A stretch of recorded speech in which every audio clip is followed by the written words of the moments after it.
Now, time to look at the newspapers. The Daily Statesman starts this morning and says, Planting for Food and Jobs campaign launched as President outlines plans to modernize agric in 4 years. At the New Year school yesterday, a lot of issues on agriculture were raised, and the Daily Statesman captures one of them, the campaign to plant for food and jobs. Also on the front page of the Daily Statesman, tax cut in MPP's first budget comes with a photograph of the minister designate for the finance ministry there. That promise will be in the first budget, at least. Daily Heritage goes sports on the front page and says, Black Stars to conquer Uganda today. Photograph of 3 key players of the Black Stars here as they begin their journey for AFCON 2017. BNFT, CD continues poor cycle in New Year, and also Kufado pledges full agric value chain development. The Final Sports also talks about the Black Stars encounter with Uganda this today and says that Stars need a dream start against Uganda this evening. We're told no injury worries, and President Akufo-Addo charges Black Stars to win AFCON 2017. And the Finder says NCA blows 4.5 million monthly cedis on AfriWave. We're told that both parties parry accusations of wrongdoing. Also on the front page, Jeffrey Sachs commends Mahama for innovations in healthcare, and 17.4 billion cedi bonds to be issued in first quarter. Government targets 750,000 agricultural jobs in first year. Those are stories on the Finder paper. Now, my guest this morning, we're waiting for one of them, but Kwame Agboja, Member of Parliament for the Adaklu constituency of the NDC, is with me here in the studio. Kwame, good morning once again. Good morning. And thanks so much for joining me. And we're waiting for Michael Kwe Jr., Deputy Communications Director of the NPP. He will be with us very soon. Right, Kwame, let's start from the Black Stars this morning. A quick one on them. Daily Heritage has a story on the Black Stars, and the Finder has another 2. According to the stories, the Black Stars need a dream start. Now, let me start from here. Is this the Black Stars that you think can do the trick of restoring Ghana's win on the African continent? Well, thank you very much. Thank you for the opportunity to be on this wonderful platform. Good morning to your cherished viewers, especially those from the Adaklu constituency.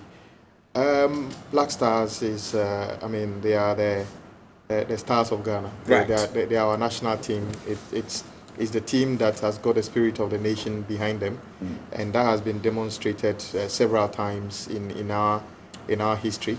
However, recent or not too long past history has probably dampened almost all of us spirit in terms of how we support them. I don't think many Ghanaians believe that Black Stars do not have what it takes in terms of quality of players. We all believe that they are the caliber of players that we have are capable of doing anything. Some of us believe that Black Stars were capable of winning the other World Cup. The World Cup. Because if the match we played with Uruguay, even Germany, okay, and right, where Germany ended up being the winners, there was no doubt that we could have won. I mean, it became quite sad when some of them put money before nation.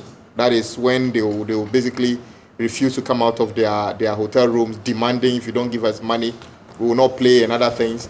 And the question is, do we support them simply because we want them to go and take their cash?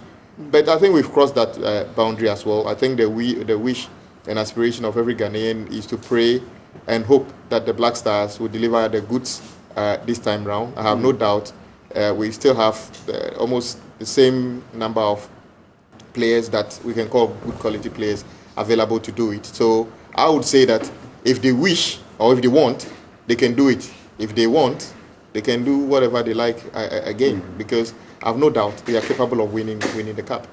So some have said that you think that the players are okay, but football connoisseurs believe that some of our boys are not doing well where they are playing. Either they are warming the benches or they're not playing for very good teams, and so they're a bit rusty, and that's why perhaps they are unable to clinch the deal when it matters most.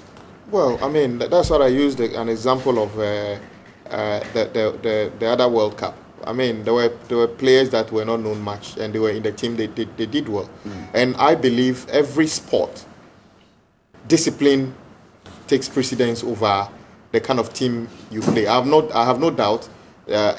Practice, or the more you do something, the more you become good at it. I have no doubt about that. But I'm saying that looking at the caliber of players in that team, if they want to deliver the goods, they can surely do that.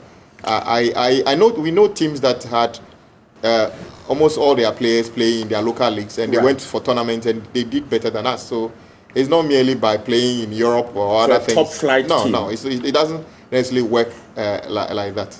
I see. What about the euphoria back home? We don't seem to see that support for the Black Stars in the past. Nobody's been talking about where they are at Gabon 2017. Some feel that support isn't coming, and that might affect the team. Well, that support would have been, and nothing happens by chance in these circles. I mean, the person or the people who are supposed to whip up this enthusiasm are the ministry and the GFA. And we know, at least for the period that we were in government, I know that a section of GFA made themselves something that instead of concentrating on these things, they would rather try to see how they will undo the minister, and that has been the history. So they probably, now that I hope, the last time I heard allegedly the players saying they win it for Nana. Well, if they win it for Nana, they've won it for me and you and I. Right. Yesterday I also heard that they said they'll play for any amount of money, including 10 cedis, if that is what we have.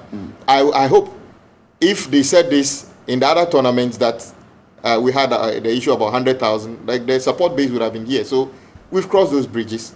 Now the opportunity is here for all of us to rally behind them. But to be honest, I only got to get to know really what's going on. Starting, end of last week, as to what is going on. It's not my job to keep up the enthusiasm. It's GFA and other things who, I will not be surprised, they probably have a budget for publicity and all those things. So what's happening to it? So, I mean, the minister designate, after all, some ministers designate are already acting, some of them sacking people. So he can act? Why not? He can act. I mean, he's a colleague in parliament, as far as I'm aware, and he's an active person. So he can join the host of people to see how we can whip up enthusiasm for the Black Stars. We all want them to succeed. I'm grateful. Now let's go to the Daily Statesman this morning. Tax cuts in MPP's first budget. The story says that Finance Minister designate Ofori Atta has disclosed that there will be a clear indication of the Akufo-Addo-led government's plan to reduce taxes in its first budget. We're expecting that budget in March. Now the tax cut will be signaled strongly in the first budget, and with the type of deficit you have, we clearly will have to be cautious about it. But in terms of the trajectory object, certainly even in this first budget, certain number of taxes will be eliminated. So the NPP is looking at the 17.5% VAT on financial services, domestic air tickets, and also corporate income tax expected to go down from 25 to 20. Kwame, some economists have suggested that cutting or removing the taxes isn't simply the end of the whole process, and that if we were unable to rake in or widen the tax net, if we're unable to create that environment, if we cut the taxes, we'll be in trouble. Now, the NPP says in the first budget we'll have some level of taxes, but they are also talking about the fact that the budget deficit, and so they need to be cautious about it. What are the signals you're picking as far as this is concerned? Well, the time for talking passed. That is during the campaign, and people were passionate about what they said. I'm surprised it's not Dr. Baumia talking these days, because he was the one who led much of the talking in terms of the economy during the campaign. But interestingly, he's taking the back seat now. He's not talking much. Individuals are beginning to talk. Look, we all know societies that tax cuts yield further activity in the economy are sophisticated. If you go to a country like United Kingdom, where it is difficult to dodge any tax because data and everything is quite robust. So if you say that, for instance, I would give a tax rebate to every construction company that employs new graduates, and proof by payslip or national insurance contribution that you have employed maybe 5 more civil engineers or quantity surveyors, I will reduce your corporate tax or something. It is checkable, because once those people get job, they're going to get some money, and when they get money, they go and perform other economic activities by improve their purchasing power. So you can rake in that money through another means. But when you live in a country where that is not a record that you can rely on, just a mere tax cut doesn't give you the ability to say you rake in any money. For me, as a former vice chairman of the transport committee, I would love government to reduce tax on domestic air travel. Yes, because I've seen data suggesting that it was affecting them, because the kind of things we were doing was giving the international airlines some advantage over our own. So if they bring some tax cut in line with that, I would be happy, because it makes life easier for everybody, and it grows an industry that this country under the former president were trying to grow, and there's significant evidence to say that the aviation industry grows. So if an MPP is able to cut tax on domestic airlines, I think it will be another advantage to spare the growth of that industry. The other ones they're talking about are specific. Okay, Kwame, hold on. Kwame, but let me welcome Michael Kuyi Jr., Deputy Communications Director of the NPP, joining us. Good morning. Right. Good morning. And hope you're doing great. Very well. Right. Thanks so much for joining us. Before you joined us, we were on the Statesman talking about the Minister Designate for Finance hinting of some tax cuts in the first budget of the NPP. Kwame was already making his submission, and the fact that, of course, everyone welcomes tax cuts. But apart from the fact that it is welcoming news, what other things perhaps we look for? Well, first of all, you would understand that the NPP are a centre-right party.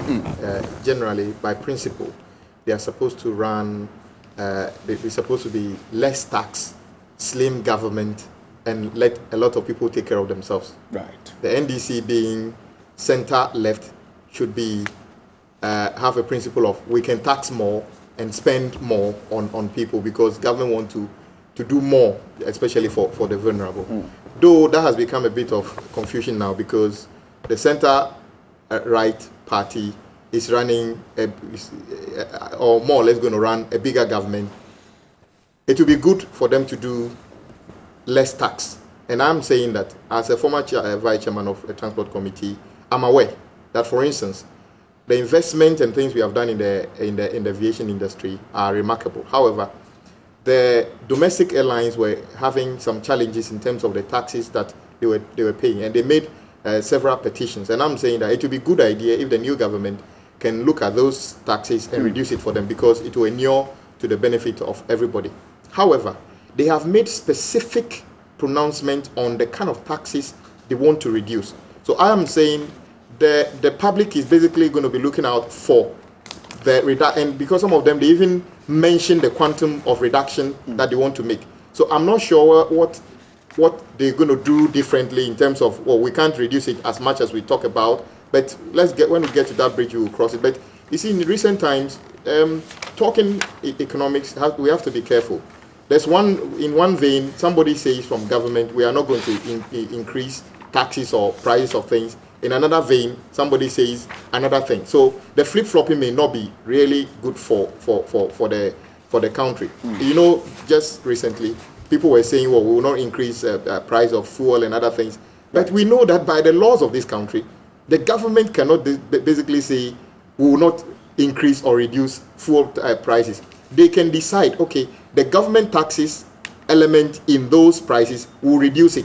Anytime the NPA says go up this much, we would absorb what the government taxes in it. Maybe that is what they're going to do, but currently the recent increment that has gone through went through without any government intervention, and that smacks in the face of what they promised the people of this country. I think we need to be straight with what we say and what we do. The time for talking was campaign time. The time for doing is you in government, and our job as opposition is to just remind you of what you have promised to the people of Ghana.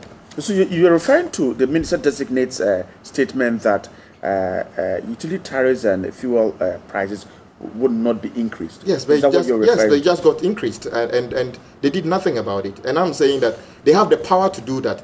Of course, fuel, the price build-up has got a tax element, government tax in it. So all they could have done is to give a directive that anytime it goes up by this, anytime MPA goes up by this, because you can't stop them.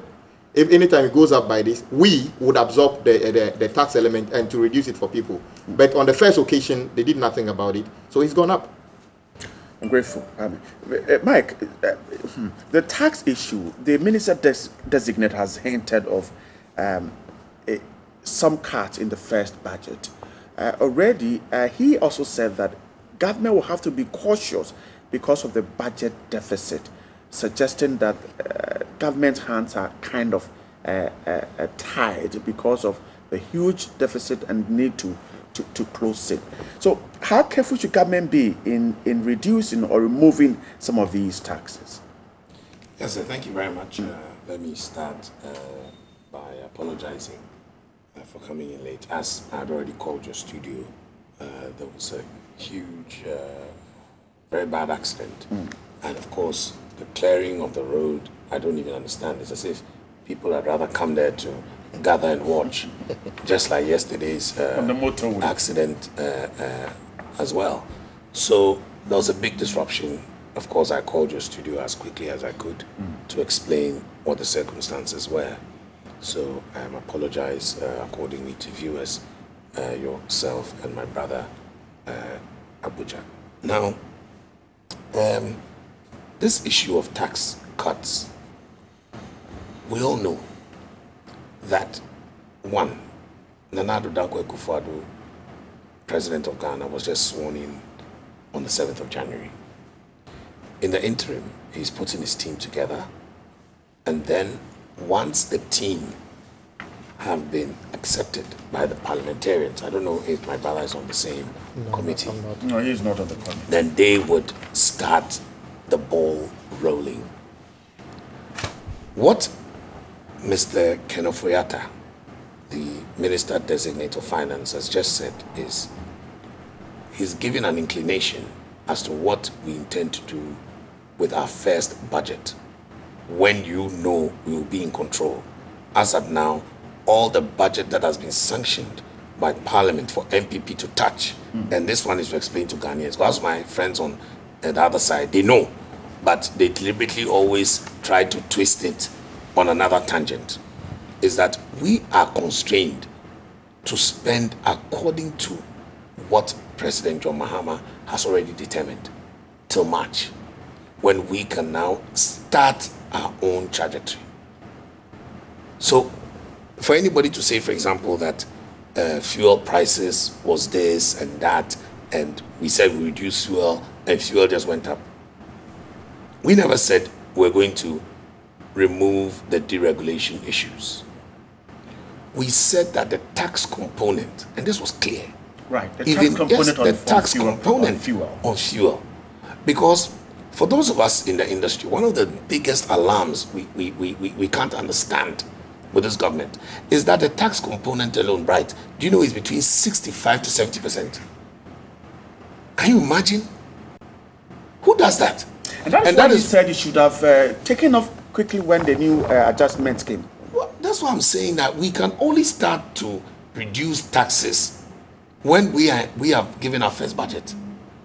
So anything before that, we cannot do anything about it by law and by what the people of Ghana have asked our representatives in Parliament to vote for. So it's disingenuous to say that we have not been able to do this or not been able to do that. So in effect, this period. The government could not have done anything.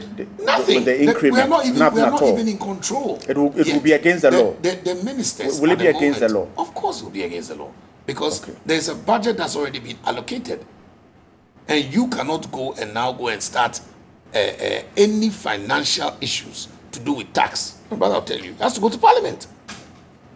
It has to go through the budget, and that's why the budget is read in Parliament. So until then, nothing can happen. That is a fact. Now, talking about the center-right issue of our party, yes, he got that right. But center-right doesn't mean that we are a complete right party. This is the simplicity of the MPP ideology. Center-right meaning the right is full capitalism. We believe in the private sector, and we want the private sector to drive things like employment, prosperity, and so on. However, we are center because we believe that not everybody would have the equal opportunity for one reason or the other. So such a person might need a helping hand. And that is why the MPP as a policy has put in various poverty alleviation schemes, like, for example, Metro Mass Service, NHIS, what we are now moving on to free education and so on. Because we believe ultimately, when you get a helping hand, you'll be able to fend for yourself. Let me give you an example. I had a friend in school. I won't mention his name. He had nothing. He came to school with Gary and Kita schoolboys. Okay. But he had a scholarship, Cocoa Marketing Scholarship. So he was able to finish Form 1 to Upper 6. Today he's a doctor. But that doctor's children are now in Morning Star School, which is where I started before I went to association. So today our children are what? The same. Because he was given a helping hand by a scholarship scheme. This is the principle of the MPP. Just like, for example, if you know the history of Nana Addo Dankwa Akufo-Addo, his father was helped with scholarship, and then his son didn't need scholarship. So Nana Addo Dankwa Akufo-Addo believes that everybody, anywhere, once you get some help, you'll be able to move. And that is the principle of the MPP. So that is why we move in that direction. Look, we had a situation in this country where we had to balance our tax issues as against collection. Because when you overtax businesses, they are not able to get what we call productivity and profitability. You cannot tax, for example, people's investment and capital.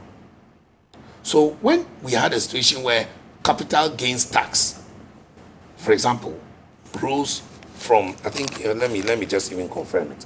Capital gains tax moved from 10% to 25%. Horrible.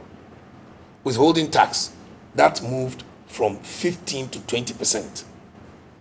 Then businesses, industry, who are supposed 7.5 to 15% withholding tax. Well, I mean, first it moved to 10, then to 15, within a short space of time. And then after that, we have a situation where you are just getting energy levy, 10%, 17.5% on financial services, 17.5% on special import levy.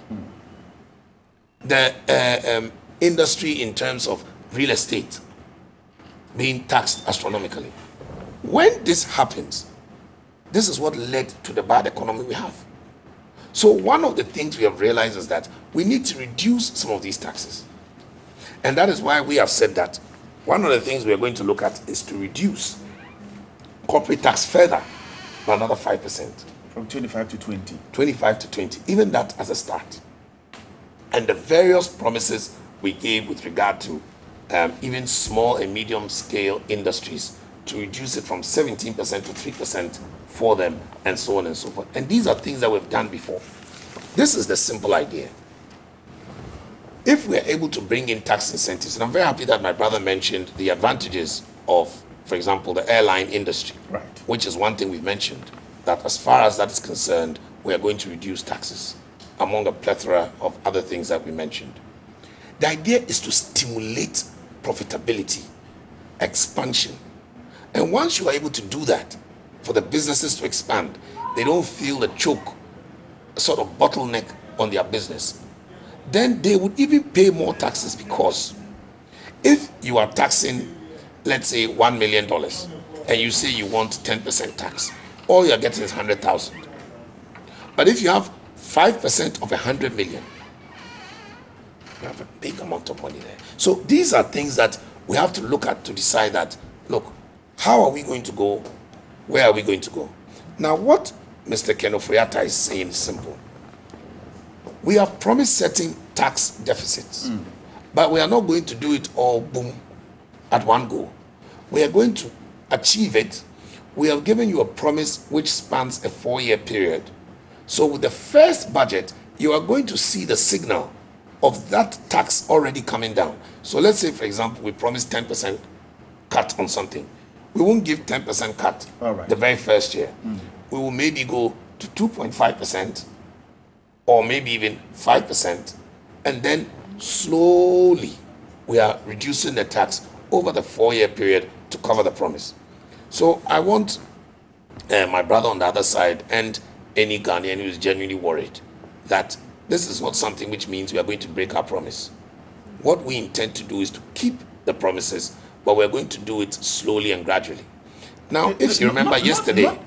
before you go, some concerns are also that you should be mindful of the fact that it is not just taking off the taxes, but making sure that you're getting in the needed revenue to work with. And that is what I also gave the you fact that the budget deficit is quite big. And that's why I gave you, these are the two issues. I gave you the fact that, one, because of the budget deficit, we are going to go poco a poco, slowly, but in the long run, we'll still achieve it.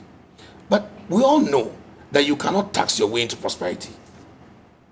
It will work. Because if you, Bright, for example, you feel that you're being overtaxed, wouldn't that affect your productivity? Wouldn't that affect the quality of your life? And especially for businesses. So these are all things that you have to juxtapose and decide what you're going to do. Now, if you remember yesterday, there was a big announcement about the allowances being restored for nurses and for teachers. But you remember what Dr. Baumia said? After March. Why did he not say it can be done tomorrow or in February? Because it's after March that we have the right, according to law, to be able to put down our financial issues. What we want to add, what we want to remove, what we want to deduct, what allowance we want to pay. So please, it is very important that in the interim, let us wait, let us make sure that the government is in place, because right now we don't even have people in place. We are now putting forward designated ministers. We are going to have designated deputies.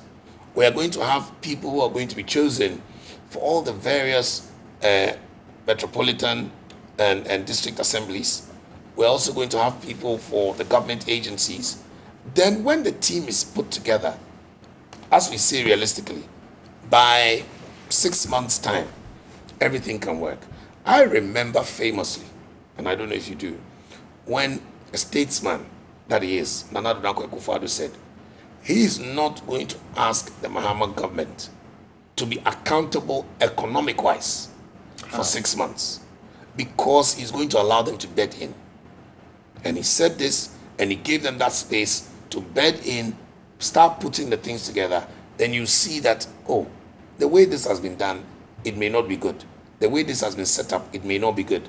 The way that our foreign exchange issues have been set up, where we are being told that when you go and put your dollar in the bank, and you go to the bank, whether you need dollar or not, you won't get it.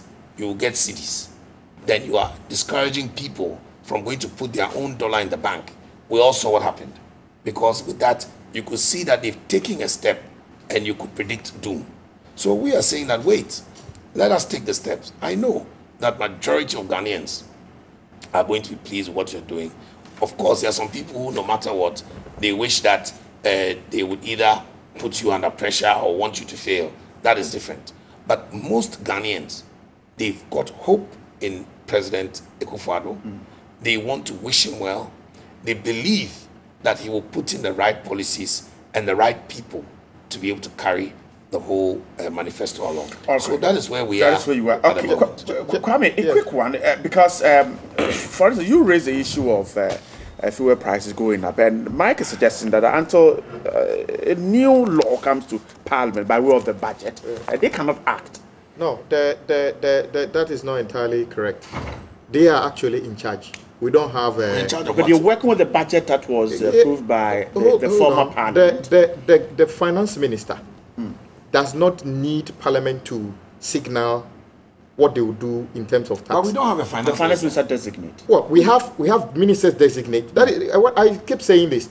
It's disingenuous. We have ministers designate sitting in offices, in their offices as we speak. We have ministers designate. I mean, who sacked the MMDCs? Somebody sacked them and says, I did that on behalf of the president. So it is not true that they are not in charge. And he said, we are not in charge financially. Just for the records, he did mention something that Nana said he will give the Mahama government 6 months. Yeah. Let's be decent. Nana took Mahama to court for 8 months. So I don't know whether the 6 months started after the court verdict. The Mills Mahama government. So right, you're talking about... Remember this when President Mills was sworn in. So is it the 2009 between 2009? Yes. Okay. Yeah, and the court case was legal issue, not economic issue. Okay. You see, this is where we need to all be clear. Even when if you are not an economist, we know how this country makes money. We know the challenges, some of the core challenges we have. Energy crisis, our tax ability to collect more taxes and other things. There is no way you can tell me. I'm happy that they are beginning to rewrite or put flesh to some of the things they said in their manifesto. Like what? There is no way you are going to be able to do free education or tell people that when you say free education from nursery to secondary school, it could happen on the 6th of December 2020. Nobody's going to buy that. They wanted that effect to be that thing to be something that they can enjoy within the 4 years. So they can't run away from the fact that when we said this, we didn't mean that it will come in the first day. I agree, much of the things they talked about will become much more apparent in the budget. But it is not true that they can't do some of those things, or they can't tell us those things. And this is not a warning. If you go saying that you would do free education from nursery to secondary school, you build factories in every district, these things, Ghanaians should be able to know where would the money come from this. And you are reducing taxes at the same. And I'm saying that societies that are able to use tax reduction as a stimulant in their economy are much more sophisticated. Right. Ghanaians will know after much. Are sophisticated than us. And indeed, when you have a situation where the cost of energy in this country is because of the kind of fuel we get, and we don't have any antidote to getting cheaper fuel, and you are still promising cheaper electricity, you are just basically leading all of us down into a wall, because it ain't going to happen that energy in this country is going to be cheap. How are you going to do it? You can take away the taxes. Yeah. Take away the taxes. The energy levy taxes. Take away the taxes, and you know what will happen? Then that village that needs water, like mine, that village that needs road, will not be done, simply because you haven't got the money to go and do it. That is the reality. The NPP has suggested that yes. One key thing they will rely on yes. to rake in revenue is to cut down waste. So, for instance, they talk about your government having spent so much money that had run into people's pockets illegally, and they said they'll plug all those loopholes and keep the money for the state. They should put a figure to it. There were issues. I mean, they keep using the issue about SADA. Look. The amount of money required to buy fuel to power our thermal plant is far more than whatever they are talking about. And there are economists who know that they are not going to make those savings to build this country. The numerous development projects that this country requires. It's not about talking. That would be cheap politics to think that once you are able to plug, and indeed, I mean, running a bigger government, obviously, is not prudent. They cannot tell me that they are going to cut waste and then within a week supply us with ministers which are more than this, and then Nana says that they will be with him at the Flagstaff House. For God's sake, we don't even have enough offices in the Flagstaff, unless 2 ministers are going to have 2 desks in one office. It is surely going to increase government burden. It is deception to think that, and I'm surprised that now that they are in government, they keep leading us all down the path of deception that, oh, you just believe us, we'll do it. And I'm just giving you an example. The finance minister designate some few things I don't want to repeat have taken place already. When I read the president's speech at the church, which talked about that you lead a country that will seek justice and everything for everybody, and then he prayed for wisdom and other things. I think it was a good thing. But the simple question I asked was this: the day we went to hand over to the president and they returned, and the policeman was beaten up mercilessly at the Flagstaff House, would that policeman benefit from Nana's justice? Talk is time. The talk time is campaign time. In government, you do things. But currently, MPP is still behaving as if they're on the campaign platform, promising heaven when we are already on earth and we expect them to do things. You don't need to be in March. The government of Ghana doesn't start working in March. The government can take, in fact, they are telling people to leave office. They are sacking people left and right. If you don't have power, how could you tell somebody to leave office? You have power. Let's so you put this question to Mike and see. That's what I'm saying. So you can do anything you can't reduce the fuel prices, but you're asking people to leave the offices. Yes. We're asking them to leave the offices so we can go and reduce the fuel price. That's the whole idea. So when they go, we can come and change it. I mean, my brother is ready. Mike, what did you say? We're asking them to go. When so they that go, you can reduce yes. Because we have to enter there. To be able to reduce it. Yes. Okay. You see, and that's the simple thing. I was going to ask my brother that, but why you make high power like this? Relax. 1.2 million votes, sharp. You sleep small. Oh, but we hear their votes already, are not actually 1.2. Oh, it's actually it could even be more. But you know, down. And already they started tying red band on their head, wailing and gnashing their teeth. I mean, what is this? Oh no, but Mike, how can you wait? Let me ask you a question. Mike, you are a decent person. No, I know. If people are being attacked, I know. I don't think that you sanction that. You will never sanction that. No, I won't sanction that. No, I don't think the party will sanction yes, that. The party has come and we said that. that. We said that whoever is involved in that should not do it. And because at the end of the day, it's a Ghanaian matter. The IGP that you appointed, Kudalo, he's still in charge. He should arrest them as he started doing. It's very good. Can you really act or you cannot act? But let me make this very clear. So which of the promises does my brother think we can fulfill before March? You should tell me. He said fuel prices just went No. So he's telling me we can reduce fuel prices before March. That's what he's saying. He said he didn't say that. He said it. He never said that. He actually said, component. Yes, but the tax component, we cannot reduce taxes before March. Because you can only reduce taxes by going actually to get ratification from Parliament. So any financial matter, we can now introduce it or come to Parliament. In fact, we come and beg them. If you look at what happened to Liman, you come and beg that, please, I want to reduce this, increase this, reduce that, increase that. I want to, so please, this money, agree for me to go and spend it. Until then, we can't do anything. So this is why I'm saying that. The March thing is not actually constitutional that a government can only bring budget to March. It's a practical thing. Thank you. So we are being practical. In terms of, we are now. I'm told it's this end of the week before they will start the vetting and other things. All I'm saying is that yes, it's a practical thing, and we want to be practical. We don't want to be a theoretical government. So you allow us to be practical. You wait. It just March. You can't wait to just March.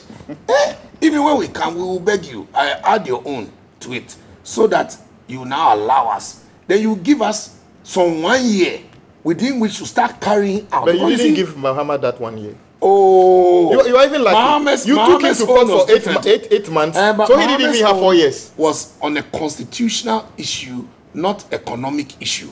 You see, it's two different things. Economically, he himself even said, if you remember, that he's not affected by this court case. He's working economically. He has brought in all his policies and everything is moving smooth. So don't now say, after you told us that it's not affecting you, that it's affecting you. All I just want to say is that, look, this issue of, and if we decrease the taxes, where are we going to get money from? Where are we going to get money from? Why? Do you want us to increase taxes or what? If that is what will bring development. No. We are not saying there will be no taxes or taxes will be eradicated. We are saying that Ghana needs to be competitive. Now, let us look, for example, at Ghana against Ivory Coast. Our per kilowatt hour for electricity is upwards of 19 cents. And that of Ivory Coast is downwards of 11 cents. So if you were a businessman and you were coming into West Africa to establish an industrial unit, where will you go? So you reduce it to I'm coming. So reduce it. No, wait. So we are striving to get to that unit. Because we cannot allow Ivory Coast alone together. How do we do that? One, the kind of energy mix that we'll get, the blend that we'll get, will make sure that the average that is coming in is 11 cents. Not your Chobo one that is 25 cents. So can you tell us the blend you give? Yeah, this is a national thing. You see, that's what I'm saying, that all these questions give us time to bed in. Look, even the energy minister, he has not been put in place. I can trust me. The deputies. Thank you. He started working because now he's looking into the Wolo. You see, all the various things that you people have put in there that are wrong. For example, the Chobo energy mix, which is so high. They are now trying to look at it and say, so this one, Kululu, you put it on the side. This one is okay. But that's how we have to look at it. But if you won't allow us, you see, wait, if you are in government. You are in government. I should be speaking like you. Don't do that. We have just entered government, and you see, there's something called discovery. Whenever you walk into any office, I'm telling you, right, if you like, tomorrow walk into the CEO chair of TV3. Would you need time to bed in? Time to go through the books?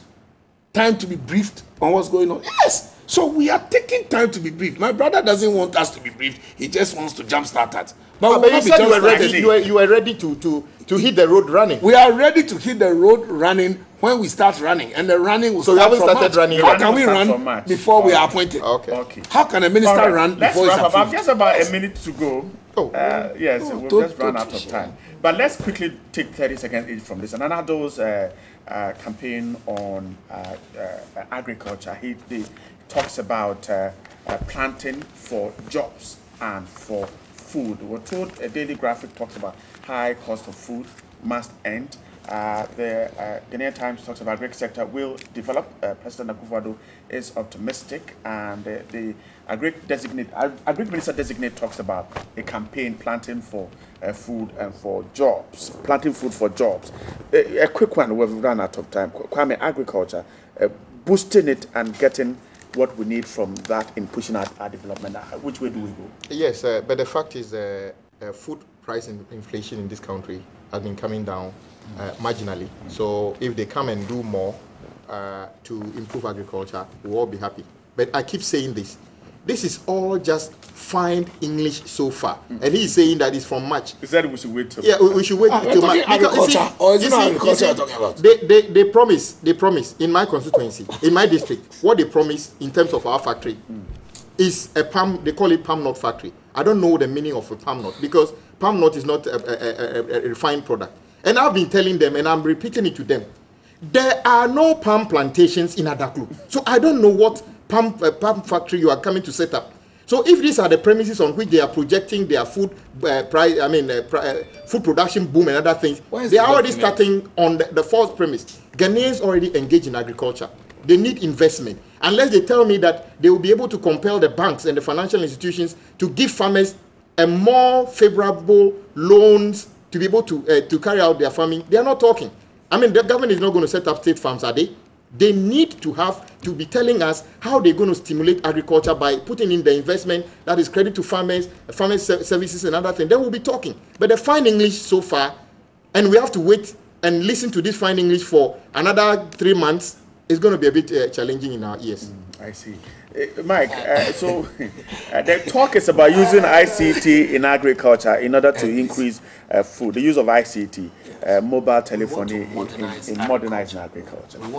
I have heard agriculture being modernized when I was in primary too. Can you imagine? Can you imagine? And the NDC, they've just left power. We are going to be in charge of agric. We have started. You are in charge of agri. Yes, we are. Oh, okay. If that's how you want it, we are in charge. But the minister spoke about what he's going to do, and he's saying that on the basis of being what vetted and approved. Right. So I don't understand you. Look, the issue is simple. He mentioned a lot of things, and let me just read a few to the Ghanaians who I know are very interested. That's my brother he is prepared to do other things. He says, what we are going to do is to create additional business and job opportunities in the areas of storage, transport, processing, packaging, and marketing. Now, this is what ties... Just English. No, it ties it into the one district, one factory. Now, we know that one of our biggest problems is when we want to set up factories, we have to be able to move it in a way that will follow an agricultural trend. And that's why I'm surprised he talked about palm in Adaklu. If there's no palm there, there's no machine there. The issue is simple. If you would have a factory, not like the one they did recently, the sugar factory, where is it? It's operating now. No, the sugar factory, where is it? Commander, where they built a factory and they didn't have the raw materials. No. But it's operating now. Oh, now. When they built a factory, there were no raw materials. We are going to make sure that we have a turnkey project where one village, one dam will be producing the raw materials. Then the factory is ready to take it to the next level. Don't confuse us. You know what? You told us the dam is only in the north. So when you are talking about factory, the food basket is going to come and then you are adding it to, you are confusing us. The food basket is going to come. You have to wrap up. In the areas where, let me just add this, maybe my brother wants to be a bit mischievous, but let's go that. Oh. Yes. In the areas where they don't need rainfall, and therefore they don't need dam, we'll stop agriculture. Is that what he's saying? No. We are saying that in the areas where there's no rainfall, we are going to assist all year round agriculture with the dams. That is the addition. So where would the water come from into the dam then? If there's not enough rainfall? But you see this question. All right. I'm grateful, gentlemen. Let's end on this note. Where would the water? He said, where would the water come from? If there's no rainfall, where would the water come from into the dam? So there are no dams in the north. In the north. Michael K. Jr. is a deputy communication director of the NPP. Kwame Agboja is member of parliament for the Adaklu constituency. Gentlemen, I'm grateful for your Tuesday. I hope to see you some other time.